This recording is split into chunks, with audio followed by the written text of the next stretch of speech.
By now you know all about adding website content. But what about functionality? That's where plugins come in handy. Plugins automatically add features like contact forms, image galleries, shopping carts, discussion forums, just about anything else you can imagine to make your site a useful, dynamic experience. Adding plugins is a snap. Just choose a plugin, install it, activate it, and maybe adjust a few parameters. In this video, I'll show you 3 examples. The first plugin is so useful that it's automatically included with your WordPress installation. It's called Akismet, and it blocks the vast majority of spam comments that come through your site. If not for Akismet, you'd get a lot of comments on your pages and posts, but most of them would just be annoying advertisements for other products and websites. View your installed plugins by clicking Plugins from your admin toolbar. There you'll see Akismet, and if you host your site with Bluehost, then it automatically gets activated when you install WordPress, but it still needs one more thing to work. Click Akismet's Settings, and you'll see that you need to enter an API key. You can register for a free one by clicking Get Your API Key, or if you already have one that you've used for other WordPress sites, type or paste that here and click Use this key. Another useful plugin is the contact form. Let's go back to plugins. I don't have one of these yet, so I'll click Add New. Here you can peruse thousands of featured, popular, and other plugins, which is a nice way to find out what's available. But let's go straight to search and enter contact form. Hit enter, and hundreds of results appear. This is great, but it presents a problem, because how can you decide which one is right for you? Here's some good ways. First, see how many times the plugin has been downloaded. Look at the rating. The more stars and the more ratings, the better. And if you see that it hasn't been updated for a long time, there's a risk of security holes, and it's less likely that the plugin author will provide support. So you may want to avoid those. Now click More Details and look at screenshots or read the frequently asked questions and reviews to find out if it's exactly what you're looking for. This one looks good, so I'll click Install Now. Once installed, click to activate it. Now let's explore this plugin's settings to see what options are available. Here it tells me how to add the form to a page or post. I just paste this shortcode where I want the contact form to appear.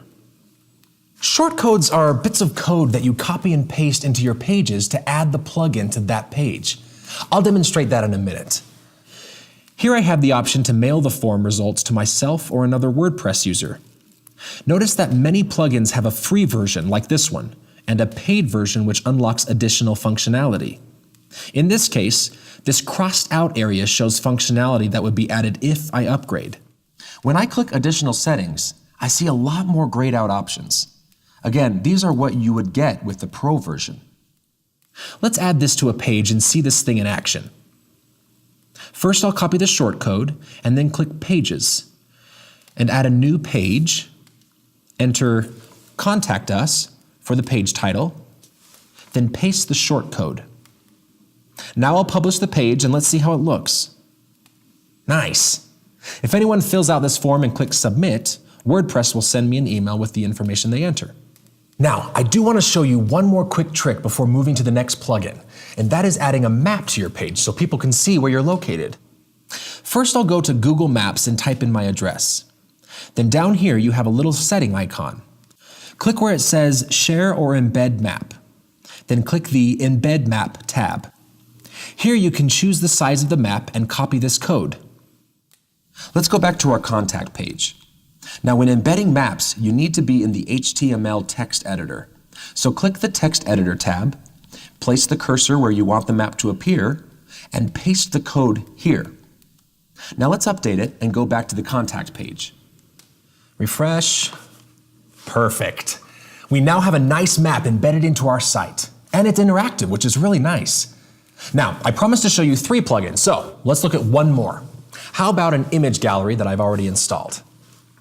We'll return to the plugins screen, and notice that this plugin doesn't have a settings link right here like Akismet and my contact form. So I'll look for it in one of 3 other locations. Sometimes plugin settings are found in the Tools tab, sometimes in the Settings tab, and sometimes right on the toolbar itself, like this one.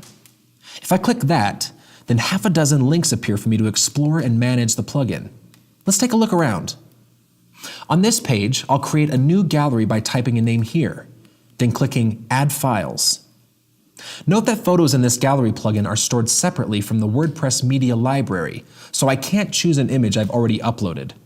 I'll upload some to the plugin here. Now I'll start the upload and wait for that to finish. Great! Now there are a lot more options for this plugin that I won't go into in this video. Just note that no two plugins are the same, and you just have to click around and read instructions and experiment with whatever options they provide. One reason I like this plugin is it adds a button to my page and post editing screens. So let's go there and add my new gallery to a new page, which I'll name Menu. I'll place my cursor in the text editor, then click this new green button. I could add a new gallery or images from here, but let's just use the one I've already created. Now I choose the display style I prefer. I like the basic thumbnail gallery. I choose what to display. I want the gallery I just created under Galleries. I only have my menu items gallery to choose. I'll add a slug for SEO. Then customize any of these options if I want, but the default settings look okay. I'll drag to sort these images and put the desserts last. And I'll exclude this one, which isn't actually a menu item. Then click Save to add it to my page. And there it is, although the image is partially hidden. If I want to edit it, I just click it and all those options reappear. Let's publish the page and see how it looks. It looks pretty good, right? If you see any feature on any other website, there's a good chance that a plugin exists to add the same functionality to your site. And that's it for this WordPress plugin tutorial. Now try installing a few plugins on your site. Then watch the next video to learn about themes and how to instantly redesign your website anytime you want. We'll see you then.